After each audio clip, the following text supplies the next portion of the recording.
Korang budak indie tapi pakai motor kacai. Miss ni kau, aku jual semua motor ni. Ni guys, Kiwi 152. Okey. Baik.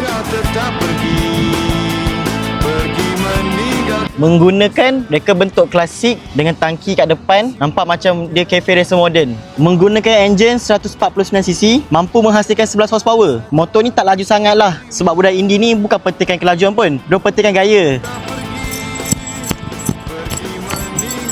Nak review ke nak Mosh? Nak review. Okey, motor ni sebabkan dia cafe racer, jadi kebanyakan barang yang digunakan ni mostly all tech lah. Tapi tak semua menggunakan tu je lama. Ada je yang baru, yang canggih sikit. Lagi. Okey. Untuk kebesaran tangki, motor ni menggunakan 12 liter. Memang boleh tahan lama lah, kurang-kurang seminggu. Dari segi position riding, motor ni tak terlampau menunduk sangat. Jadi taklah sakit badan macam kau bawa R15. Tapi budak indie apa kisah sangat. Yang penting gaya. Dari segi ketinggian juga, motor ni memang rendah, 770.